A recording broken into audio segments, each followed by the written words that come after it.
लाख शुक्र अदा करता हूँ कि उसने इसके बावजूद कि पूरी तैयारी थी वहाँ मुझे बड़ी देर तक जेल में रखने की और केसेस तैयार हुए थे कि एक में से मैंने निकलना था तो दूसरा केस लग जाना था।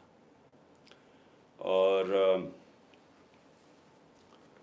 जब मैं निकलना भी था वहाँ से, जब मोजेस जजेस ने, इस्लामाबाद हाई कोर्ट ने जब उन्होंने मुझे बेल दे दी, तो फिर भी बाहर वहाँ पुलिस इंतज़ार कर रही थी। MPO, एक MPO चीज़ होती है, मेंटेनेंस ऑफ पब्लिक ऑर्डर, उसमें इन्होंने पकड़ लेना था। तो मैं अल्लाह का शुक्र अदा करता हूँ और मैं अल्लाह का शुक्र अदा ये भी करता हूँ कि आज जो हमारी जमहूरियत है वो सिर्फ एक, मैं बार बार कहता हूँ कि एक छोटे से धागे से लटक रही है और वो बचाने वाला हमें इस जमहूरियत को वो है हमारी अदलिया। और उस अदलिया के ऊपर पूरी तरह ये माफिया वारदात कर रहा है। तो मैं पहले तो अपनी कौम को सिर्फ ये कहना चाहता हूँ कि अपने अदलिया और अपने आइन के साथ जुड़ के खड़े हो जाए, क्योंकि कहीं इन्होंने ये जो माफिया, मैं माफिया का लफ्ज़ इस्तेमाल कर रहा हूँ कि सिर्फ ज़ाती मफाद के लिए सब कुछ कर रहे हैं। इनका कोई नेशनल इंटरेस्ट नहीं है, कोई अपने पैसे बचा रहा है, कोई अपनी कुर्सी बचा रहा है, लेकिन इनको फिक्र नहीं है कि मुल्क डूबता जा रहा है। तो ये एक रास्ते में जो अदलिया इनको रोक के रखा हुआ है और जिसकी वजह से मैं आज यहाँ बैठा हुआ हूँ, उसके ऊपर अब पूरी वारदात है। याद रखें, नवाज शरीफ ने जब 2/3 अक्सरियत ले ली तो उसके रास्ते में सिर्फ उसने देखा अदलिया है, एक चीफ जस्टिस है, एक ईमानदार दयानतदार चीफ जस्टिस, तो उसने उसको गवारा नहीं किया, हमला किया सुप्रीम कोर्ट के ऊपर और डंडों से चीफ जस्टिस को, यानी कभी ऐसी दुनिया की जमहूरियत में ऐसा मनाजर नहीं हुए कि डंडे मार के उस चीफ जस्टिस को और डरा के उसको भगाया और फिर पैसे चलाए। ब्रीफ केस जो माफिया ऑपरेट करता है, या एलिमिनेट करता है और या फिर ख़रीदता है। तो आज़ाद अदलिया को उसने तबाह किया और जब आज़ाद अदलिया जाती है तो ये याद रखें कि उस मुल्क में आपकी आज़ादी चली जाती है, क्योंकि आज़ाद अदलिया आइन के मुताबिक आपके जो बुनियादी हुकूक हैं, फंडामेंटल राइट्स हैं, उनकी हिफाजत करती है। मैं ये बार बार आपको इसलिए बताता रहता हूँ, मैं ख़ास तौर पे जो मुझे उम्मीद है अपने नौजवानों से, कि आपको समझना चाहिए कि हम क्यों सारी दुनिया हमारे से आगे निकल गई है, क्यों हमारे इतने बुरे हालात हैं। बुनियादी वजह इंसाफ ना होने की है। तो मैं ये बार बार आपको समझाता हूँ कि 27 साल पहले जब मैंने इंसाफ की तहरीक शुरू की थी, मकसद ही ये था, इंसाफ होता है, मुल्क आज़ाद होता है, वो मुल्क खुशहाल होता है। जिस मुल्क के अंदर इंसाफ नहीं होता, ना वहाँ आज़ादी होती है, ना वहाँ जमहूरियत होती है, ना वहाँ खुशहाली होती है। तो इस वक्त सारी कौम को खड़ा होना चाहिए अपनी अदलिया के साथ, और मैं उनका ख़ास तौर पे शुक्रगुजार हूँ कि जिस तरह उन्होंने कानून के मुताबिक जो बोगस केसेस मेरे ऊपर बनाए हुए हैं, एक के बाद दूसरा 145 केसेस बनाए हुए हैं। अदलिया एक ही जगह हम जाते हैं उम्मीद लेके, और वो अल्लाह का शुक्र है कि उन्होंने मुझे जेल में से बचाया। उसके बाद मैं जो पब्लिक निकली, और मैं बात कर रहा हूँ जो पुरअमन पब्लिक निकली, क्योंकि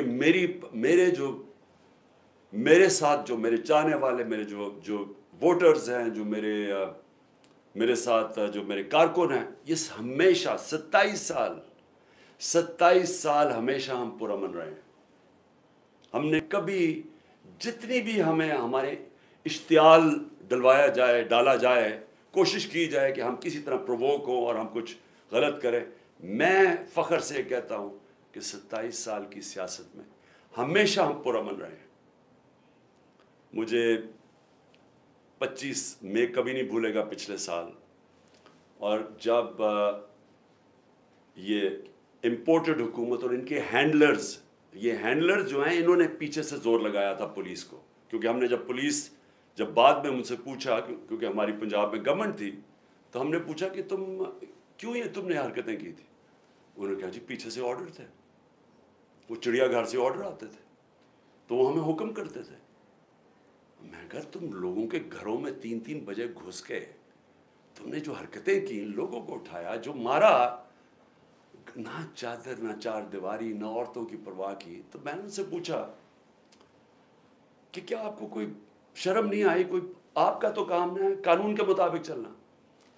कहते जी नौकरी का सवाल है, हुक्म आता है वहां से, मानना पड़ता है जो कि पीछे से हुक्म आता है हैंडलर्स का। तो हमारे ऊपर जुल्म हुआ। 26 को सुबह को मैंने वहाँ धरना देना था इस्लामाबाद में, मैंने धरना ख़त्म किया उसी वक्त, क्योंकि मुझे पता था कि लोगों को गुस्सा था उस वक्त, जिस तरह इन्होंने शेलिंग की, फैमिलीज़ पे शेलिंग की, लोगों के घरों में घुसे। मुझे पता था इंतशार की तरफ जाना है। सबको पता है कि मैंने 26 की सुबह को जैसे ही मैं इस्लामाबाद अभी डी चौक भी नहीं पहुंचा, मैंने कहा ख़त्म। उसके बाद मुझे गोलियां लगती हैं, कत्ल करना मुझे पता था, पहले से प्लान बना हुआ था। मैं कई दफ़ा आपको बता चुका हूँ कौन कौन उसके अंदर मुलव्वस था। मुझे सारे जो फनकार, जो अदाकार उसके अंदर थी, मुझे सबके नाम पता है, ऊपर से लेके नीचे तक। जितने हम समझते हैं कि वो एक का नाम जो लेता हूँ, उससे भी ऊपर का भी मुझे पता है कि इसने गो हेड, ग्रीन लाइट किसने दी थी, कौन ऊपर 2 लोग थे जिन्होंने उसको, इस आदमी को ग्रीन लाइट दी थी। और फिर इनके साथ वो जो सिविलियन मिला हुआ था, जो राना सनाउल्लाह और वो शहबाज शरीफ। मुझे जब गोली लगती है, क्या मैं नहीं, एक कत्ल अल्लाह बचाता है मुझे, क्या तब इंतशार नहीं होना चाहिए था? तब क्यों नहीं तोड़ फोड़ हुई? तब क्यों नहीं गिराओ झलाओ ये जो हुआ है? कुछ नहीं हुआ, क्योंकि ये मेरा फ़लसफ़ा नहीं है। मैं ये समझता हूँ कि अगर आप अपनी पार्टी को इस तरफ लगा देते हैं, अगर पार्टी, एक दफ़ा पार्टी को खून लग जाता है, जिस तरह हम जब कराची में पार्टी बनाने लगे तो उन्होंने कहा जी यहाँ तो अगर आपने पार्टी बनानी है तो आपको मिलिटेंट विंग बनाना पड़ेगा, क्योंकि MQM के पास मिलिटेंट विंग है, बाकी भी जमातें उनके सामने, सबके पास उन्होंने मुसल्लह लोगों को रखा हुआ है, आप भी रखें। ये आज से 25 साल पहले की बात है। मैंने तब उनको समझाया कि जिस वक्त आप अपनी पार्टी में मुसल्लह लोगों को रखते हैं, उस वक्त आपकी पार्टी की सारी फितरत ही बदल जाती है। वो आपके भी, अगर आपके लिए समझते हैं ना कि हमें वो हिफाजत करेंगे, वो फिर दूसरी तरफ अपने काम करने पर शुरू लग जाते हैं, कब्जे शब्जे बंदूकें पकड़ के फिरते हैं। मैंने कहा मैं नहीं करता, हमारी पार्टी बढ़े ना कराची में, क्योंकि जो वो डर होता था कि MQM की, उस तरह खौफ होता था कि जी हम हिफाजत कैसे करेंगे अपने आप को उनसे। तो मैंने कभी ये नहीं किया। उसके बाद ये 26 नवंबर आई, कम से कम 4 लाख लोग थे पिंडी के अंदर। सिर्फ हमने जाना था वहां से वॉक करके इस्लामाबाद, वहां इन्होंने पुलिस जमा की हुई थी। फिर मुझे पता चला कि मैंने कहा वैसे लोगों को, एक तो था कि मुझे गोलियां लगी पहली दफ़ा, मैं खैर उस वक्त में ठीक भी नहीं था, वही कॉल ऑफ कर दिया, वापस आ गया वहाँ से। लोग मायूस हुए कि जी आप बहुत सारे तैयार हुए थे इस्लामाबाद जाने के लिए, क्योंकि 3 दफ़ा हमारे खिलाफ धरने दिए गए थे ये PDM के लोगों ने, एक FIR नहीं काटी थी किसी के ऊपर। मौका दिया, आए जी आए बेशक। इन्होंने 25 में पे भी हमारे ऊपर पता नहीं कितनी हज़ारों FIRs काटी। फिर उसके बाद मैंने जब देखा कि अगर हमारा ये हक था, पुरअमन एहतजाज हमारा हक है, हमने नहीं किया। मैं उसके बाद आगे आ जाता हूँ 8 मार्च को सबको पता यहाँ क्या हुआ। इलेक्शन रैली शुरू हो रही है, पता चला जब दफ़ा 144 लगा दिया। इलेक्शन रैली, इलेक्शन अनाउंस हो चुका है, दफ़ा 144 कैसे लगता है? पूरा प्लान किया हुआ था इन्होंने। एक प्लान के तहत चाहते थे कि तशद्दुद हो या इंतशार फैले, क्योंकि इलेक्शन से भाग रहे हैं। सो एक चीज़, बुनियादी चीज़ आप सबने समझनी, जो लोग इलेक्शन चाहते हैं वो इंतशार नहीं चाहते। जो लोगों को खौफ आया हुआ है कि इलेक्शन में इनकी तबाही हो जानी है और इनका नामो निशान ख़त्म हो जाना है, वो इलेक्शन नहीं होने देना चाहते, लिहाजा वो चाहते हैं इंतशार। ये अब बुनियादी पॉइंट समझें। और मैं सारा वक्त अपने लोगों को, जब ज़िले शाह का इन्होंने तशद्दुद करके उसको कत्ल, उसकी जब डेड बॉडी की तस्वीरें आई, यहाँ गुस्सा था। हमने अगले दिन फिर रैली अनाउंस की, इन्होंने हमें इजाज़त नहीं दी, सब ने कहा जी हम करेंगे रैली, कैंसिल की। उससे अगले दिन अदालत से इजाजत लेके फिर रैली की, सब कानून के बीच में रह के किया। तो मैं अब आता हूं जो मेरे घर से हुआ। पहले तो यहां इन्होंने गैर कानूनी तौर पे मेरे घर पे हमला कर दिया। 24 घंटे मेरे घर के ऊपर हमला किया इन्होंने। कोई इसकी तारीख नहीं है पाकिस्तान में। हमने कोई उसके बाद ऑर्डर नहीं किया कि जलाओ, घराओ, अटैक करो लोगों को।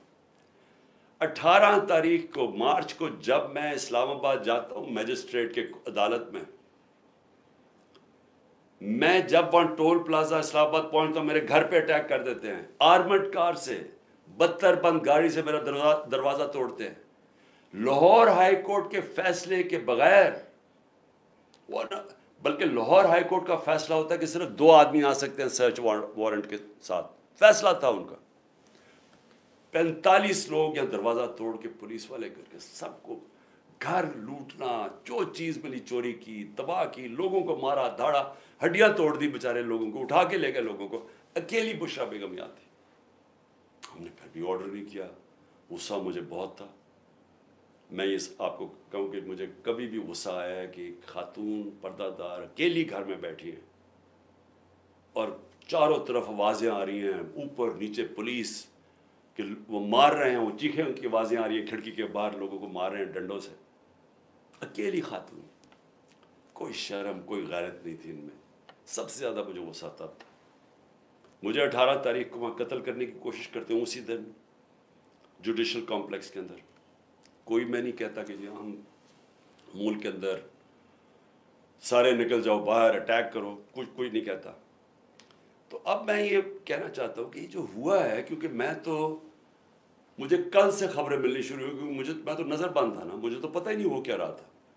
मुझे तो जब ये उठा के लेके गए हैं तो मुझे तो उसके बाद तो पता ही नहीं क्या हुआ है। तो कल से आज तक, अब आज भी दिन को मुझे देर भी हुई आपके पास आने की, कि मैं फैक्ट्स ले रहा था कि ये हुआ क्या है, कि हमारे ये तो हम हैं ही नहीं। यानी मैं हमेशा अपने लोगों को बताता हूँ कि तहरीक इंसाफ पाकिस्तान की वाहिद पार्टी है जिधर फैमिलीज आती हैं। आप उठा के देखिए, हमारे जलसों में बच्चे और औरतें आती हैं, फैमिलीज आती हैं। कभी किसी पार्टी के पास आई है, सेपरेट औरतों का इनक्लोजर होता है, फैमिलीज का भरा हुआ होता है, बल्कि वो सबसे ज़्यादा भरा हुआ होता है। तो हम चाहेंगे इंतशार। अगर एक पार्टी की कॉल पे पहली दफ़ा पाकिस्तान की तारीख में इस तादाद के अंदर ख्वातीन निकलती हैं, तो आप इंतशार चाहेंगे। तो मैंने तुम सबको कहा हुआ है कि हमेशा वो चीज़ करो, इंतशार से बचो। हमने कभी इंतशार में नहीं पड़ना। तो जो फिर मैं आहिस्ता आहिस्ता मुझे अब चीज़ें सामने आ रही हैं, तो मैं इसलिए आपके सामने थोड़ी मुझे देर भी हुई।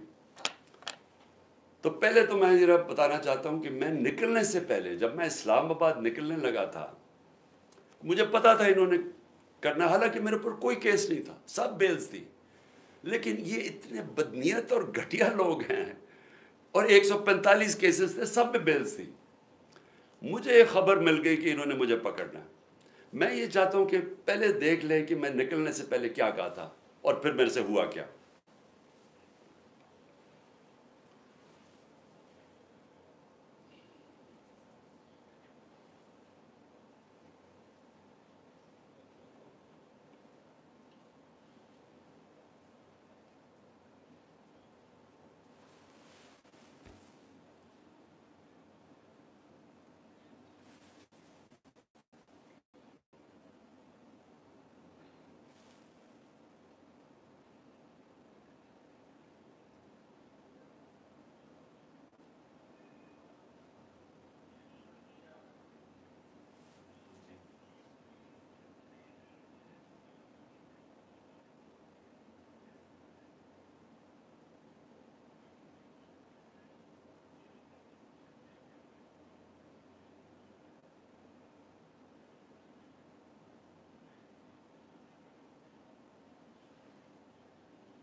तो अब आप देखें कि चलने से पहले मैं कह रहा हूँ कि देखिए, आप हमें वारंट दिखाएं, और लेकिन वो रेंजर्स का क्या काम था?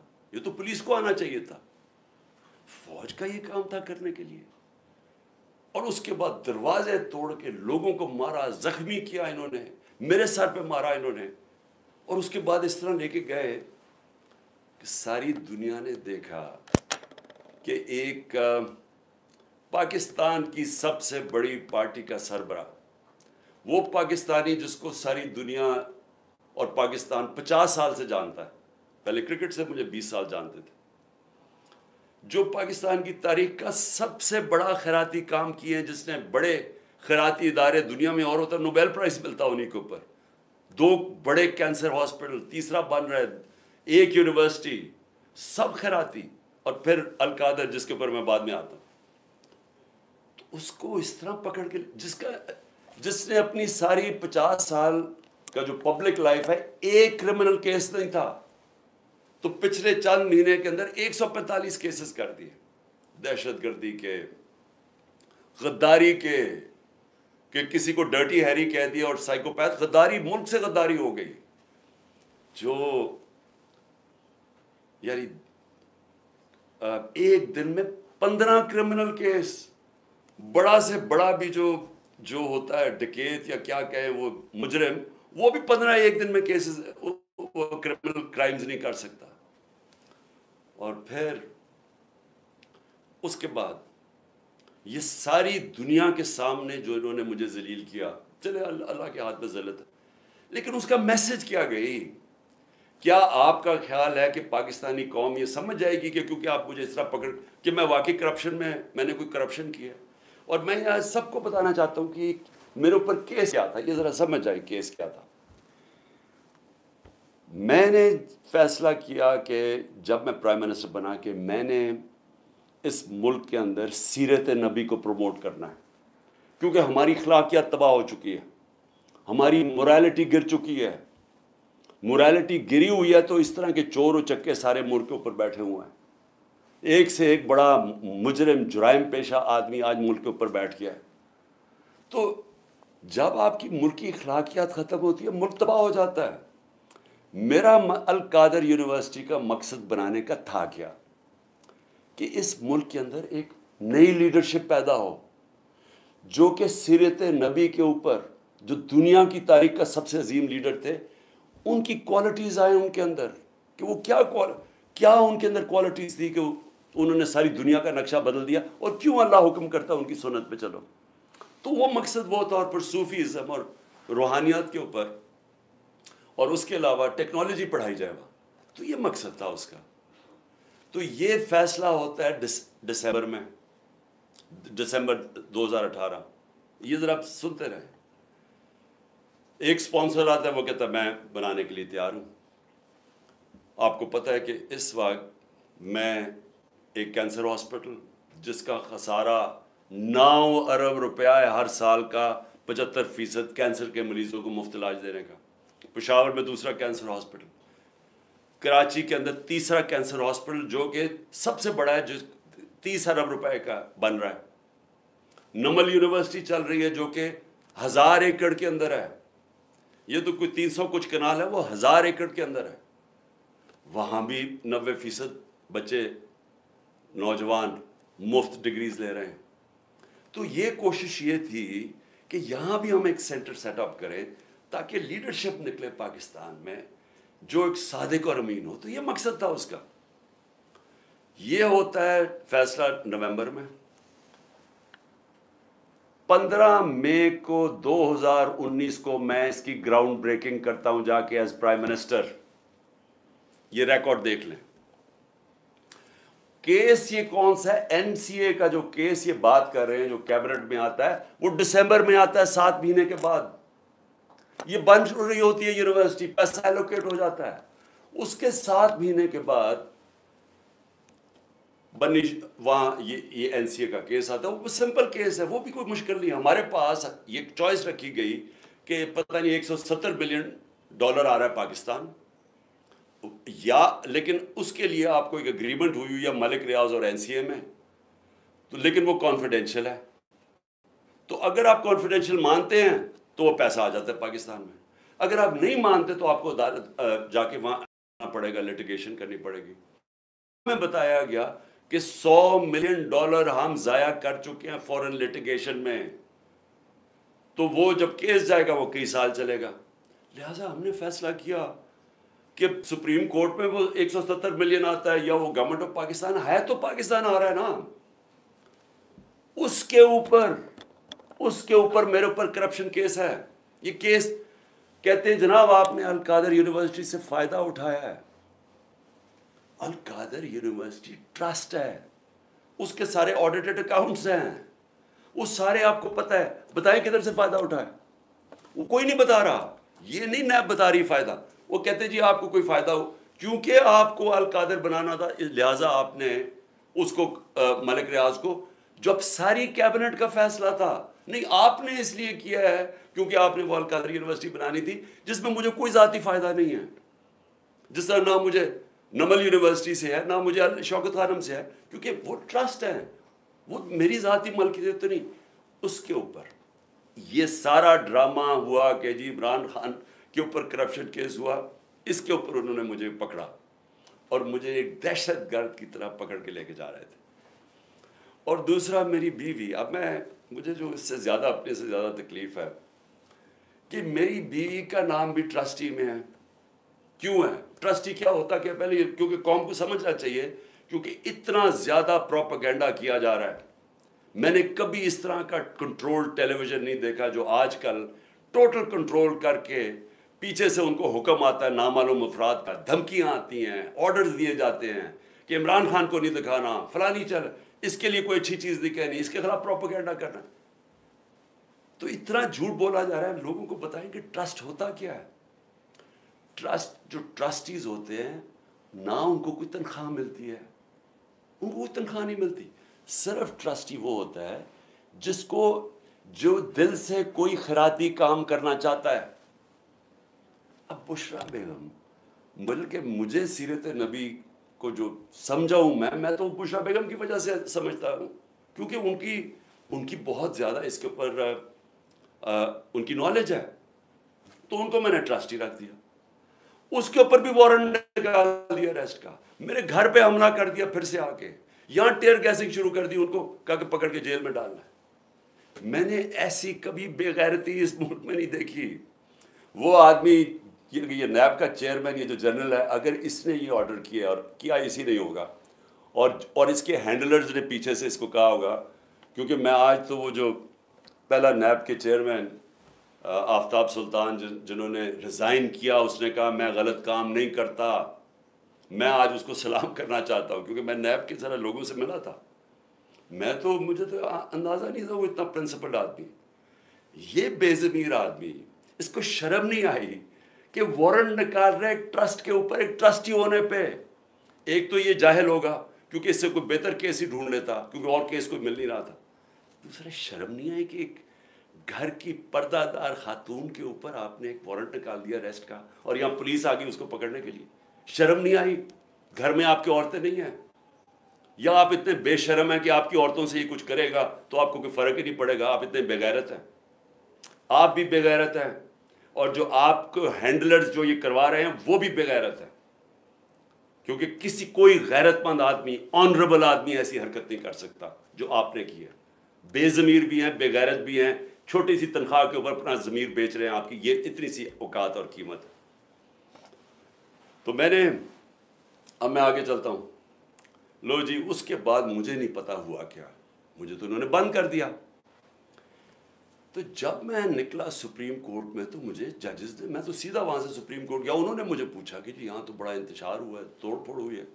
मैंने उनको कहा कि ये हमने कभी ऐसी चीज़ें नहीं की, तो पहले भी चले कम से कम गोलियां जब लगी थी तब तो तोड़फोड़ होती ना, तब तो सबको पता था। मैंने तो नाम ले लिया था कि कौन जिम्मेदार है, मैंने तो उस ISI के जनरल का नाम ले लिया था। तो तब क्यों नहीं उन्होंने अटैक किया? तब क्यों उन्होंने लोगों को घरों में ये जाके क्यों नहीं हमला किया? तो जो अब से मुझे पास मालूमात आ रही हैं, मैं ये चाहता हूं कि ये एक छोटी सी आप ज़रा वीडियो देख लें, ताकि आपको अंदाज़ा हो कि ये हुआ क्या है। क्योंकि मुझे अभी तक, मैं चाहता हूँ इसके ऊपर पूरी इन्वेस्टिगेशन हो और इंडिपेंडेंट हो। मैं चाहता हूँ जो भी सरकारी बिल्डिंग्स जलाई गई हैं, इन्वेस्टिगेशन हो कि इसके पीछे कौन था। मैं चाहता हूं कि जो बेचारे नौजवान, नहत्ते नौजवान, जो एक हकीकी आज़ादी के लिए और जो उनका हक है कि पुरअमन एहतजाज करना, जो हमेशा हमने किया है, उनको सीधी गोलियां मारी गई हैं। और जो पता नहीं कितने 100 लोग इसको पड़े हुए हैं, गोलियां उन्हें लगी हुई हैं जो अस्पतालों में पड़े हैं।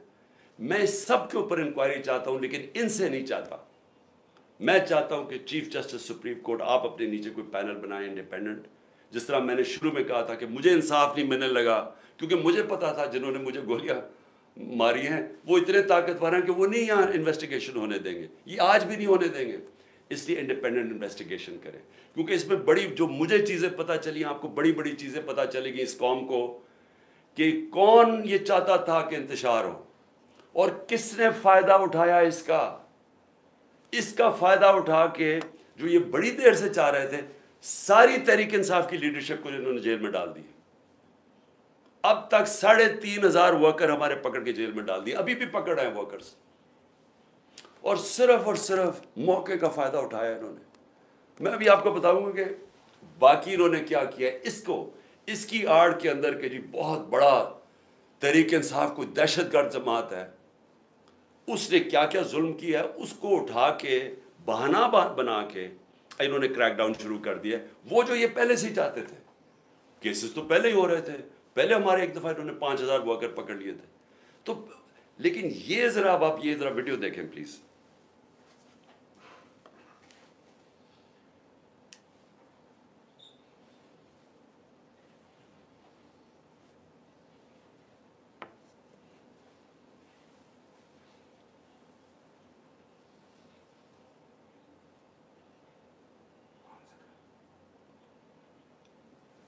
आवाज़ तो है,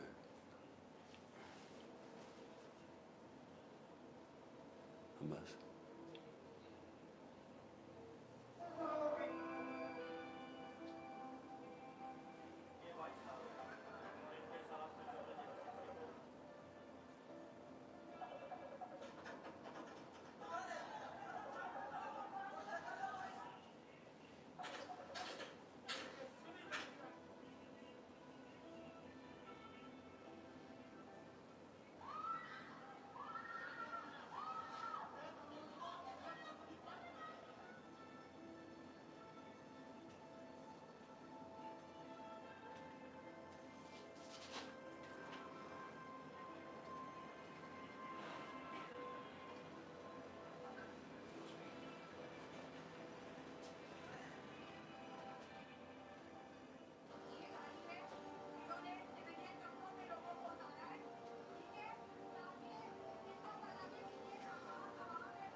ये जो हुआ है, मैंने जितना भी पूछा, मेरे पेशावर में 2 एक्स मिनिस्टर्स, एक गवर्नर, वो कहते जी हमने ये ऐसे लोग ही नहीं देखे थे।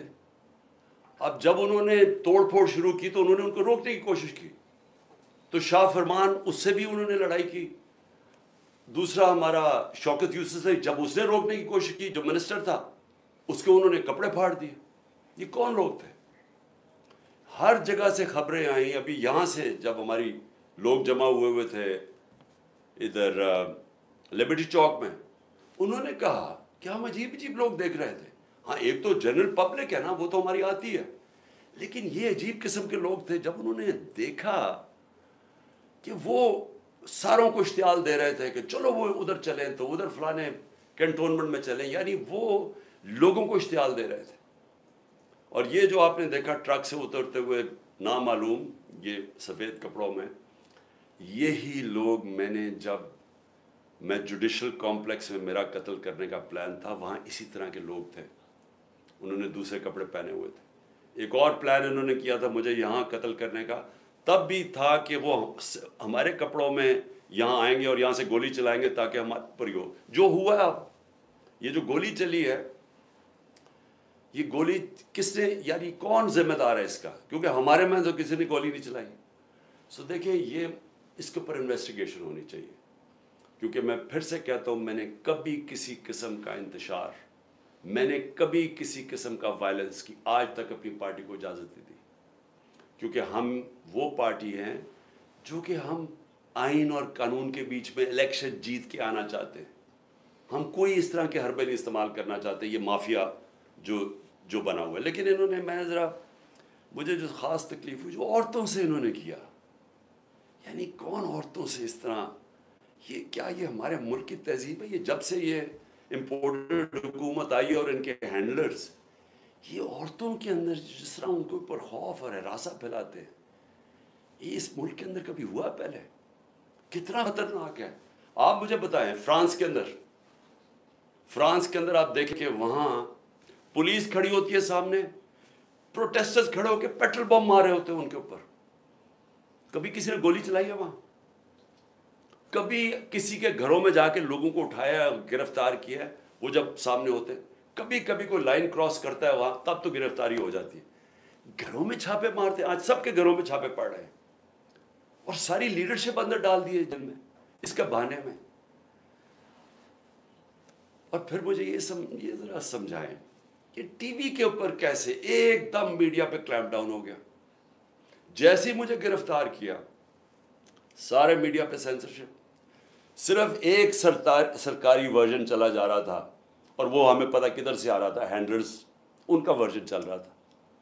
चाहे जो भी चैनल हो, जो कि पहले हमें दिखाती थी, सब चैनल्स एक ही चलाने शुरू हो गए कि जी शरपसंद है पीटीआई, एक ही चीज चलनी शुरू हो गई। हमें पता है किधर से फीड है। एक तो उनमें अकल भी इतनी नहीं है कि थोड़ी सी अकल इस्तेमाल करो। सबको एक ही फीड दे रहे थे कि शरपसंद हैं, ये हैं, इन्होंने वो किया। और उसके बाद मीडिया के ऊपर क्लैम्प डाउन के चैनल्स के ऊपर पड़ गए। उसके अलावा अब मुझे ये समझाएं कि इमरान रियाज खान किधर गायब किया हुआ है? क्या उसका कसूर ये है कि वो इस इम्पोर्टेड हुकूमत और इसकी लाइन पे चलता नहीं है? क्या इसका ये कसूर है? इसलिए वो पहले उसे उठाया, उसे गायब कर दिया। और मुझे ख़तरा है, मैं सबके सामने कहना चाहता हूँ, इसके ऊपर तशद्दुद करेंगे, क्योंकि हमारे कई लोगों के ऊपर, आज़म स्वाति और मैं कई लोगों को बताऊँगा, अली अमीन, इनके ऊपर उन्होंने तशद्दुद किया। और मुझे खौफ है कि इसके ऊपर भी तशद्दुद करेंगे, क्योंकि इमरान रियाज आखिर में कह रहा था, एयरपोर्ट जा रहा था, मुल्क छोड़ के जा रहा था, जब उसको एयरपोर्ट से पकड़ा है, उसको भी खौफ था कि अरशद शरीफ से जो हुआ है वही लोग उसी से वही करेंगे, और उसको अब जेल में रखा हुआ। मैं सारी कौम को कहना चाहता हूँ, आपको सबको अपनी आवाज़ उठानी चाहिए कि एक सहाफ़ी के पीछे जिसकी सबसे ज़्यादा व्यूअरशिप है, उसकी यूट्यूब पे व्यूअरशिप देखें, उसको टीवी चैनल में नहीं काम करने देते क्योंकि ये उनकी लाइन फॉलो नहीं करता। उसके ऊपर उसको ख़तरा ये है कि या उसके ऊपर बड़ा तशद्दुद करेंगे, और हमें ये भी डर है कि उसको मार ना दे, क्योंकि अभी तक वो पुलिस कह रही है जी हमें नहीं पता वो किधर गया। हमें पता है वो किधर है, मुझे पता है वो किधर है। और इसके ऊपर कुछ हुआ तो फिर ये लोग जिम्मेदार होंगे, वही जिन्होंने अरशद शरीफ का कत्ल किया था, जो जिम्मेदार हैं मेरे ऊपर, जिन्होंने कातलाना हमला करवाया था। फिर उसको भी उठा के ले गए, और या मकबूल खान को, बुजुर्ग आदमी है, यानी ठीक है, वो उसकी अपना राय है, उसकी अपनी फॉलोइंग है, क्योंकि वो आपकी ऑफिशियल लाइन के साथ नहीं है, क्योंकि वो भेड़ बकरियों की तरह आपकी लाइन पे नहीं चल रहा, क्योंकि वो कंट्रोल नहीं है, उसको उठा के ले गए। आफ्ताब इकबाल को पकड़ के ले गए, उसको जरा छोड़ दिया, लेकिन उसको भी उठा के ले गए। उसकी तो लाइन ही कुछ और है, लेकिन क्योंकि शायद उसने इमरान खान के लिए कोई प्रोग्राम कर दिया होगा। यानी ये ऐसी फैशिज्म, मुझे तो ये नहीं समझ आती कि कौन से मुल्क में, किस जमहूरियत के अंदर ये तमाशे हो रहे हैं, यानी जिस तरह का जुल्म हो रहा है। उसके बाद जब पब्लिक का रिएक्शन आया, तो ये पब्लिक का रिएक्शन इससे बहुत ज़्यादा आना था। जहाँ तक मुझे पता है, ओवरसीज़ पाकिस्तानी, अब वहाँ तो हमने कुछ नहीं ना किया, वहाँ तो हमारा कोई पीटीआई का वर्कर नहीं था। आप देखें कि बैरून मुल्क पाकिस्तानी जो सबसे बड़ा असासा है इस मुल्क का, जिसकी वजह से इंशाल्लाह पाकिस्तान उठेगा। हमें कोई IMF नहीं उठाएगा, कोई जो हमारे दोस्त मुल्क है उनसे भीख मांग के नहीं, ये उठाएंगे हमें। इनका रिएक्शन देखिए कैसा है, एकदम निकले वो लोग। और वो क्यों निकले हैं? क्योंकि वहां उनको पता है कि ऐसी हरकतें जमहूरियत में नहीं होती, आज़ाद मुल्कों में ऐसी हरकतें नहीं होती। वो बाहर बैठे हुए हैं, मैं बात कर रहा हूँ मगरब में, अमेरिका में, इंग्लैंड में, यूरोप में, पराए मुल्क हैं, उनको इस मुल्क से ज़्यादा आज़ादी है। वहाँ वो ज़्यादा आज़ाद हैं क्योंकि वहाँ रूल ऑफ लॉ है, उनके हकूक़ की हिफाजत करते हैं वहाँ के कानून और उनकी अदलिया। वो आज़ाद लोग हैं, इसलिए वो बोल रहे हैं। यहाँ इन्होंने इतना खौफ और हिरासा फैला के, डरा के, डंडे मार मार के लोगों को समझ रहे कि कंट्रोल कर लेंगे। मैं आज फिर से याद कराना चाहता हूँ ईस्ट पाकिस्तान का। मेरी ज़िंदगी में हुआ ईस्ट पाकिस्तान। मार्च 1971 के अंदर मैं वहाँ मैच खेलने गया था ईस्ट पाकिस्तान की अंडर 19 के ख़िलाफ़। हमारा जो जहाज़ वापस आया था वो आखिरी जहाज़ था। मुझे अभी भी याद है कि कितनी नफरत हो गई थी पाकिस्तान के ख़िलाफ़। हमें तो यह पता ही नहीं था। इसी तरह जिस तरह आज मीडिया कंट्रोल कर रहे हैं, तब ये मीडिया कंट्रोल कर रहे थे। फ़र्क यह है कि आज सोशल मीडिया है और इन्होंने सोशल मीडिया ही बंद कर दिया इस दौरान, क्योंकि ये अपना वर्जन देना चाहते थे कि शर पसंद और बताना चाहते थे। इन्होंने सोशल मीडिया बंद कर दिया, फेसबुक, ट्विटर। मुल्क को कितना नुकसान हुआ सिर्फ इसलिए कि जनाब इमरान खान को पकड़ना था, तो वो रिएक्शन इन्होंने नहीं दिखाना था कि उसका रिएक्शन क्या है। तो ईस्ट पाकिस्तान में यही हुआ था। हमें यहाँ कंट्रोल मीडिया, पाकिस्तान टाइम्स, हमें यहाँ PTV था। वो मैं तो इंग्लैंड गया पढ़ने के लिए, उधर मुझे पता चला वहाँ क्या हुआ है। आज हमें समझना चाहिए कि ईस्ट पाकिस्तान के लोगों से इतना बड़ा जुल्म हुआ। उनकी जो पार्टी इलेक्शन जीतती है, जिसको प्राइम मिनिस्टर बनना, मुल्क गवा दिया, तबाह करवा दिए। 90,000 हमारे फौजी कैदी बन गए। मुल्क को नुकसान आप अंदाजा भी नहीं लगा सकते कितना हुआ। बंद कमरों में फैसले होते हैं, छोटे से थोड़े से लोग बैठ जाते हैं जिनको पता ही नहीं बाकी दुनिया कैसे चलती है, वहां बैठ के फैसले कर लेते हैं। क्या उन फैसलों का नुकसान होता है वो भी नहीं पता चलने देते। उनकी जब हमूद रहमान रिपोर्ट लिखी गई, पाकिस्तान में शाया ही नहीं होने दी। वो इतनी ताकत थी उनकी। 25 साल के बाद हिंदुस्तान में शाया होती है। मुल्क कैसे नहीं चलते। और मैं ज़रा ISPR साहब, ज़रा थोड़ा सा आपने कोई पीछे, मैं जब जेल में था तो बातें की, मैं उनके को जवाब देना चाहता हूँ आपको। देखें, आपने ऐसी बातें की कि सबसे पहले कहा जी मैं दोगला हूँ, कि मैं एक तरफ कहता हूँ फ़ौज मेरी है और दूसरी तरफ मैं उसकी तनकीद करता हूँ या जो भी बुरा भला कहता हूँ। आपने कहा कभी फ़ौज को दुश्मन ने इतना नुकसान नहीं पहुँचाया जितने मैंने पहुँचाया। दूसरा आपने रिमार्क पास किया। और तीसरा आपने कहा कि हम अब क्रश करेंगे इनको। देखिए ISPR साहब, मेरी ज़रा गौर से बात सुनें। आप जब पैदा भी नहीं ना हुए थे, तब मैं अपने मुल्क को दुनिया में रिप्रेजेंट करता था। मैंने अपने मुल्क का दुनिया के अंदर सर ऊपर किया, इज्जत दिलवाई अपने मुल्क को। उठा के देख लें, आप भूल गए होंगे, आप पैदा नहीं हुए होंगे, ज़रा पता चलवा लें कि इमरान खान ने क्या पाकिस्तान की दुनिया में इज्जत ऊपर की या नीचे की। और आपको ये पता होना चाहिए कि जब वॉर ऑन टेरर हुई और जो पाकिस्तान की मिट्टी पलीत हुई दुनिया में कि हमारा क्या जी फ़ौज दोगली है, क्योंकि तब मुशर्रफ का मार्शल लॉ था, ये हमारे से झूठ बोलती है, करती कुछ है, कहती कुछ है, डॉलर्स हमारे से लेती है और दोगली गेम खेलती है।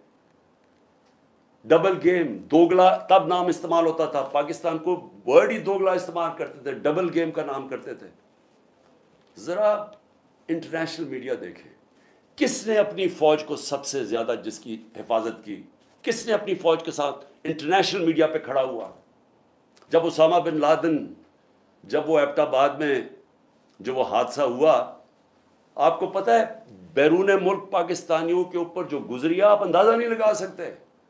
उन्होंने कहा हमारे से पैसे ले रहे हैं और उसी को अपने एकेडमी के पास एबटाबाद में पाला हुआ है। जो हमें जिल्लत मिली तब कौन बोला आपके लिए? या तो कोई सांप सूंघ गया था, या तो आर्मी चीफ के मुंह से चून ही निकल रही थी, या तो कोई बोलता ही नहीं था। ना प्राइम मिनिस्टर था, वो गिलानी था, ना जरदारी।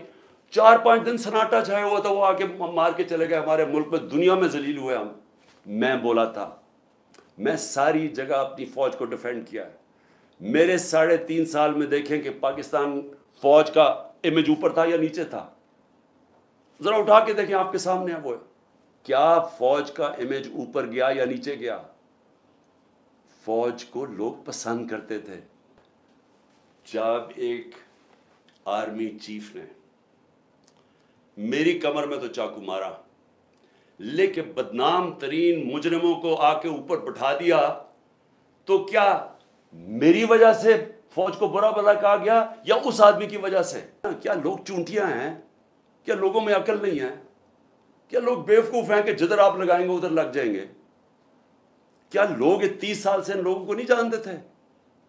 इसी फौज ने, मैंने अपने कानों से सुना हुआ है, जब मुझे ISI ने ब्रीफिंग दिया कि इन्होंने कितना, अब से नहीं 25 साल से मैं सुन रहा हूं कि कितना पैसा इन्होंने चोरी करके मुल्क से बाहर लेके गए हैं। कि जी अब चाइना से वापस आए तो या जरदारी ने ये डील की है तो फलानी प्रॉपर्टीज। हमें जो उन्होंने प्रॉपर्टीज दिखाई हैं वो इससे अरबों डॉलर्स के अंदर प्रॉपर्टीज हैं। और एकदम कह रहे हैं कि अब जनाब फैसला एक आर्मी चीफ ने किया है तो भेड़े सराब उधर चले जाएं और उसको कह के जी बड़ा अब बहुत अच्छा किया और अब इमरान खान बोला ये अच्छा है। लोगों ने नहीं तस्लीम किया। मैंने नहीं बुरा भला कहा फौज को। जो आर्मी चीफ के एक्शंस थे उसने इसकी हमारी फौज को बुरा किया, उसकी वजह से हुआ, मेरी वजह से नहीं हुआ। और ये कहना कि ये कौम एक्सेप्ट कर जाए उन लोगों को, किसने मेमोगेट किया था? क्या हकानी ने जाके अमेरिकनों को नहीं कहा था, जो केस लगा था सुप्रीम कोर्ट में, कि मुझे, उन्होंने कहा जरदारी कह रहा है कि मुझे मेरी फौज से बचा लो, अमेरिकनों को कह रहा है।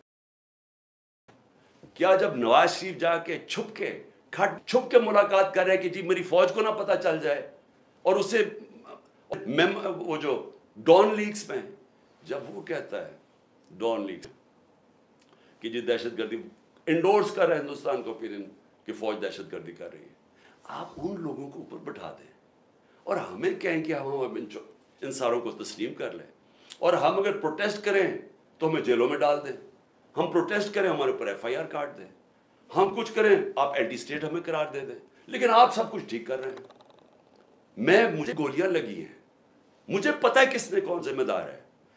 मुझे एक्स प्राइम मिनिस्टर जो सबसे बड़ी पार्टी का हेड, मुझे यह हक नहीं मिला कि मैं अपनी FIR कटवा सकूं। ISPR फरमान दे रहे हैं कि हमारा तो बेबुनियाद इल्जाम लगाया गया। भैया आप हैं कौन कहने वाले? ये किसने आपको राइट दिया है? मुल्क का आइन ये कहता है कि जिसके ऊपर वारदात होती है उसका राइट होता है FIR कटवाना, तफ्तीश हो, फिर वो बेबुनियाद बेकसूर साबित हो जाए, बिस्मिल्लाह। लेकिन आप तो बैठ के फिरौन की तरह फरमान पास कर रहे हैं कि जी वो तो हमारा, मैंने तो गलत इल्जाम। और ये कहना कि इमरान खान झूठ बोल रहा है, आपको शर्म आनी चाहिए ऐसी बातें करते हुए। इमरान खान को 50 साल ये कौम जानती है। इस कौम की तारीख में अगर किसी एक आदमी को इस कौम ने सबसे ज्यादा पैसा दिया है, जो सबसे ज्यादा खैराती काम, वो इमरान खान कर रहा है। और वो क्यों देते हैं? क्योंकि उनको पता है कि वो दयानतदार आदमी है, वो चोरी नहीं करता पैसे, वो सच बोलता है। अदालत के अंदर जब मेरा केस लगा फ्लैट का, अदालत ने, सुप्रीम कोर्ट ने कहा सादिक और अमीन है। आपको किसने इजाजत दी है कि ये कहना जी झूठ बोल रहा है या दोगला है? आपको शर्म आनी चाहिए। कभी ISPR ने इस तरह की बातें नहीं की। आप तो कूद के आ गए पॉलिटिक्स में, आप पार्टी बना लें अपनी। और मैं उसके अलावा मैं आखिर में कि मैं अपने आप को कंट्रोल कर रहा हूँ, क्योंकि मुझे बड़ा गुस्सा है इस चीज़ के ऊपर कि इस तरह के इल्ज़ाम लगाने और आपको पता ही नहीं आप बात क्या कर रहे हैं, और उस आदमी पर लगा रहे हैं जिसको हमेशा वो चाहता है कि उसकी फ़ौज मजबूत हो। और मैं आपको ये बताऊं, मैं ड्रामे नहीं कर रहा, क्योंकि मेरे पैसे मुल्क से बाहर नहीं पड़े हुए हैं। मेरी कुछ मैंने भाग के, मेरे ऊपर 145 केसेस से मुल्क छोड़ के बाहर नहीं भागा। मैंने ये नहीं कहा कि मुझे ECL पे ना डालना, कि मैं डालो मुझे ECL पे, मैं जाना नहीं चाहता मुल्क से बाहर। और मैं ये आपको दूसरी बात बता दूं, वो लोग जिनके पैसे बाहर पड़े हैं, जिनके साथ आज हमारी इस्टेब्लिशमेंट खड़ी है, जिनका स्टेक ही पाकिस्तान में नहीं, अब जब रुपया 300 क्रॉस कर गया डॉलर, तो उनको क्या फ़ायदा, नुकसान हुआ है? उनकी तो दौलत डॉलर्स में पड़ी हुई है, उनको तो फ़र्क ही नहीं पड़ा। लेकिन सारा तनख्वाहदार तबका, पुलिस, सरकारी नौकर, हमारे फौजी, सारों को आज उनके घरों में पूछें कि उनके ऊपर क्या हालात है। पूछे ना ज़रा, उनकी बीवियाँ बेचारी जो बेचारी देख रही हैं कि कीमतें बढ़ती जा रही हैं, उनकी जो, जब बाजवा ने हमारी गवर्नमेंट गिराई थी तो जो 100 रुपया था वो आज सिर्फ मुश्किल से 55-60 रुपया खरीद सकता है। उसकी कीमत सिर्फ 55 से 60 रुपये, और अब रुपया और गिरा है तो अब और नीचे चली जाएगी, महंगाई और बढ़ जाएगी। कौन जिम्मेदार है इसका? इमरान खान जिम्मेदार नहीं है। आज जिस आदमी ने साजिश करके गिराया वो जिम्मेदार है। और अगर आप में बर्दाश्त हो तनकीद की, क्योंकि तनकीद से इस्लाहत हो, माशरे से, अदारे से, इंसान, आप तनकीद ख़त्म कर दें वो मर जाता है। सोवियत यूनियन क्यों टूटी? क्योंकि वहाँ तनकीद ख़त्म थी। वो हम भी इसी तरह के, जिस तरह आप आज कर हरकतें कर रहे हैं कि जो मुंह खोलता है उसके ऊपर पड़ जाते हैं, वहाँ भी यही हो रहा है, हो रहा था, वो टूट गया। जो भी माशरा आगे बढ़ता है उसके अंदर तनकीद की इजाज़त होती है। हम अपने बच्चों की तनकीद करते हैं। ये मैं दोगला नहीं हूँ। अगर मैं अपने बच्चों की तनकीद, मैं उनसे प्यार करता हूँ, अपने बच्चों से उनकी इस्लाहत के लिए तनकीद करता हूँ। ये कोई फ़िरौनियत ही नहीं है कि आप, हमारी ज़रूरत नहीं, हम कोई आपकी कमी है कि हम तनकीद नहीं कर सकते, कि हम तनकीद करेंगे तो जनाब हम अब एंटी स्टेट हो गए, गद्दारी का पर्चा हो गया। और देखें हो क्या रहा है, ये जो हुआ है, कान खोलें अपने और आंखें खोलें, ये मुल्क किधर जा रहा है, जिस तरफ जा रहा है। इस वक्त है आपका के अंदर से इस्लाहत हो। ये डंडे मार के और ये हमें सारे पकड़ दकड़ से कुछ नहीं होने लगा, क्योंकि इसी तरह का क्रैकडाउन इस पाकिस्तान में था, कुछ नहीं हुआ। कोई भी एक पॉलिटिकल पार्टी को डंडे मार के और जेलों में डाल के नहीं ख़त्म कर सकता। सो मेरी अगर आपकी सुननी तो नहीं आपने, लेकिन मेरे ख्याल में कि आपको इस वक्त आपस में एक बड़ा सर्कल रखना चाहिए, छोटे से बंद कमरों से बाहर निकलना चाहिए और देखना चाहिए कि मुल्क तेज़ी से जो तबाही की तरफ जा रहा है, इसको हम कैसे बचा सकते हैं। मेरी तजवीज़ें आप सुन लें, मैं अपनी कौम के लिए कौम से बात कर रहा हूँ। देखिए, सबसे पहले तो कौम ने अब फैसला कर लिया, हम ये ग़ुलामी कबूल नहीं करते। जो कौम निकली है, मैं उन शर पसंद की नहीं बात कर रहा जो मेरे ख्याल में जान के अंदर डाले गए हैं, और इंशाल्लाह ये होगी जब भी तहकीकात, तो ये सामने आ जाएगा। क्योंकि या तो हमारी तारीख होती ना कि हम ये इस तरह के गोलियां चला रहे होते या कुछ कर रहे होते, जला घराव कर रहे होते, तो उसकी तो 27 साल में तारीख होनी चाहिए थी। ये एकदम क्या हुआ है? और अगर मैं जेल में ना होता तो मैं एकदम एक्शन लेता इसके ऊपर। मुझे अंदर बंद कर दिया, 4 दिन के बाद कर दीजिए, मेरे ऊपर ही पर्चे कर दिए कि जनाब इमरान खान के कहने के ऊपर सब कुछ हुआ। तो पहले क्यों नहीं हुआ इमरान खान के कहने? तो मैं अपनी कौम को कहना चाहता हूँ कि देखिए मेरे पाकिस्तानियों, हमने हर सूरत अपने आप को आज़ाद करना है। ये जो ग़ुलामी की ज़िंदगी है, ये कोई ज़िंदगी नहीं है। ये जिस ज़िंदगी के अंदर, यानी जिस ज़िंदगी के अंदर आपकी कोई इज़्ज़त ही नहीं है, आपके कोई हकूक़ ही नहीं है, ताकतवर जो मर्जी चाहे कर सकता है, जुल्म हमारे पे करता है, केसेस ही हमारे पे कर देता है। अब सारे केसेस हमारे पे हो गए। ये लोग कौन मरे हैं, खैर मुझे तो अभी तक पता नहीं, कई दर्जनों लोग बेचारे शहीद हुए हैं, और कोई किसी के पास हथियार नहीं था जिसको शहीद किया। तो एक तो मैं ये भी आज कह दूं कि हर जो भी, मैं अपनी सारी पार्टी को कह रहा हूं कि सब ने जो जो इनके घरों में जाना है, जिनको गोलियां लगी, जो शहीद हुए, इन सब के घरों में जाना है। मैं इंशाल्लाह इनके लिए पैसे इकट्ठे करूंगा। हमने इन सब के लिए, हम इनके घर वालों का ध्यान रखेंगे, क्योंकि ये सब जो मैं जानता हूं निकले हकीकी आज़ादी के लिए। मैं शर पसंद को नहीं जानता, मैं बिल्कुल नहीं समझता कि जिन्होंने, और फिर से मैं कहता हूं तहकीकात करवानी चाहिए कि कैसे वहां से, उधर से लिबर्टी चौक से सारा रास्ता गए हैं कोर कमांडर के घर, क्यों नहीं किसी ने रोका उनको? और थोड़े से लोग थे, मुझे जो बताया इतने लोग भी नहीं थे। कोई प्लान था, इन्वेस्टिगेशन होनी चाहिए। मैं नहीं अभी कह सकता, मुझे खदशा है क्योंकि हमने पहले कभी नहीं किया। तो मैं सबसे पहले अपनी सारी कौम को अब ये कहना चाहता हूं कि कल 5:30 बजे, ये बड़ा गौर से सुनना है मेरी बात, आप कल 5:30 बजे आपने, और मैं ख़ास तौर पे अपनी आप ख़वातीन को कह रहा हूँ, क्योंकि मुझे जो असल नज़र आ रहा है कि घरों के अंदर इनकलाब आ गया। हमारी ख़वातीन समझ बैठी हैं कि मुल्क तबाही की तरफ जा रहा है, और शायद क्योंकि उनका घर का वो देख रही है कि कितने पैसे में कितना सौदा आता है, वही तो वो तबाही 1 साल में जो हुआ है। लेकिन वैसे भी इनकलाब हमेशा यूथ और ख़वातीन लेके आती है। तो मैं अपनी ख़वातीन को कहना चाहता हूँ और अपने बुज़ुर्गों को कि आपने सिर्फ मेरी आज गौर से बात सुनी, अपने घर से अपने बाहर निकलना है। आपकी गली के आखिर में जो, या आपकी गांव या गली के आखिर में, आपने सिर्फ निकल के एक अपने हाथ से लिख के एक प्लेकार्ड जिसमें होना चाहिए हकीकी आज़ादी, ऊपर हकीकी आज़ादी और नीचे आइन बचाओ पाकिस्तान बचाओ। क्योंकि आइन होता है, तो अगर आइन होगा तो मुल्क भी होगा और आज़ादी भी होगी। तो ये आपने सिर्फ हकीकी आज़ादी, आइन बचाओ पाकिस्तान बचाओ एक प्लेकार्ड पर रखे, आपने सिर्फ अपनी गली से निकल के खड़े हो जाना है 1 घंटे के लिए, मेरे लिए, अपने मुल्क के लिए। 5:30 से 6:30 तक आपने निकलना है कल। और उसके अलावा मैं अपने जिधर से मैंने जलसा करना था, मुरीद के से मैं शुरू कर रहा था अपने जलसों की कैंपेन, लेकिन बीच में मुझे पकड़ लिया इन्होंने। तो मैं बुध से फिर पिछले मुरीद के से शुरू करूंगा और उसके बाद मैं अपने अगले जलसों की कैंपेन अनाउंस करूंगा। तो मेरे पाकिस्तानियों, आज़ादी कभी भी आसानी से नहीं मिलती। आज़ादी छीननी पड़ती है, कुर्बानियाँ देनी पड़ती हैं। ये है आज़ादी की हमारी जद्दोजहद, ये जहाद है।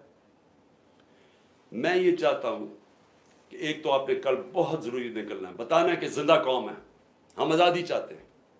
सिर्फ अपनी गली से बाहर, अपने गांव से, जिधर भी हैं, निकल के जमा होके इकट्ठे खड़े होके प्लेकार्ड्स पे कहना है हकीकी आज़ादी, आइन बचाओ मुल्क बचाओ। दूसरी चीज़ कि मैं ये अब चाहता हूँ सारों से, सबको, अब मैं सबको कह रहा हूँ, मैं सबसे पहले अपने पुलिस वालों को कह रहा हूँ कि देखिए, आगे से जो पुलिस के अफसरान हैं, इनको जब पैगाम आता है ना, वो जी चिड़ियाघर से या पारा से प्लान आ गया कि जी आपने ये,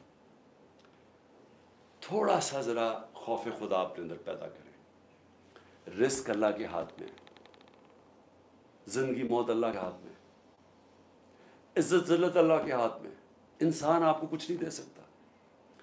जब ये आपको नाजायज काम के लिए हैंडलर्स कॉल करते हैं, इनको कहें मैं नहीं करूंगा,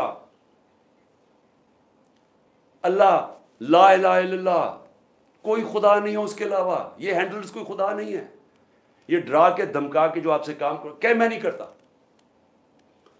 मैं अपने जजेस और ख़ास तौर पे आज सलाम करता हूँ अपनी जुडिशरी को कि हमें सब उम्मीद उधर सी है। मुझे पता है जजेस के ऊपर कितना प्रेशर डाल ये हैंडलर्स, ना मालूम नंबर से टेलीफोन, या कोई फाइल पकड़ा दीजिए, कि टेप कोई रख लिया, ये कुछ कर दिया। सारी मैं जुडिशरी से कहता हूँ, इस मुल्क की खातिर, अपने बच्चों के मुस्तकबिल की खातिर, इनको कहें हम कौन सी कानून के मुताबिक आप मुझे कॉल कर रहे हैं, किसने आपको ये इजाज़त दी है कि मुझे कॉल करके कहेंगे जी ऐसा फैसला करना और वैसा फैसला करना। ये वक्त आ गया, देखें आज़ादी का वक्त आ गया है। अब कहें मैं नहीं करता, मैं सहाफ़ियों को कहता हूँ, जिस तरह इमरान रियाज और ये जो मर्जी कहें, वो अपनी ज़मीर के मुताबिक फैसले करते हैं, इसलिए तो लोग इनको देखते हैं। मैं बाकी सहाफ़ियों को भी कहता हूँ कि जो भी ये कौन लोग हैं जो आपको हुक्म, किस कानून के तहत, किस आइन के तहत आपको हुक्म कर रहे हैं कि जी ये फलाना करो, तो इसको अच्छा करो, इसको बुरा करो। अपने ज़मीर की आवाज़ सुने। ये सारे आज़ाद माशरों में ऐसे होता है। किसी आज़ाद माशरे में कोई आपको टेलीफोन करके हुक्म नहीं करता कि आज इस टीवी चैनल पे इमरान खान को ना दिखाओ, क्योंकि बाहर की चैनल तो व्यूअरशिप पर देखती हैं। अगर इमरान खान की ज़्यादा व्यूअरशिप है वो दिखाएंगे, अगर नहीं है वो नहीं दिखाएंगे। यहाँ बाकायदा कॉल, अच्छा हम तुम्हें पैसे देंगे इमरान खान को ना दिखाने के लिए।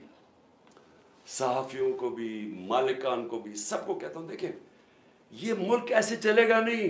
कोई मुल्क नहीं ऐसे चल सकता कि ये जो बाहर से ऑर्डर्स आते हैं, नामालूम अफराद पीछे बंद कमरों में गलत गलत फैसले करते रहते हैं, मुल्क का बेड़ागर्क करते रहते हैं। टाइम आ गया, आप क्या नहीं हम करते, हम आइन के मुताबिक चलेंगे, हम कानून के साथ खड़े हैं।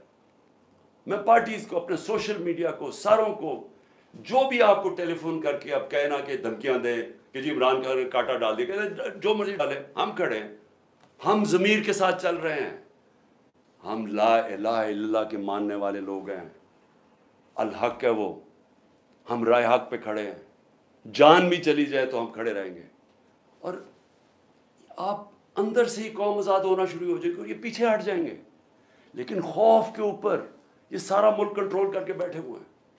मुझे इजाज़त मिल गई, अदालत ने मुझे इजाज़त दे दी, कल सारे बेल मेरे हो गए, मुझे जाने ना थे, वहाँ से बिठा दिया जनाब वहाँ।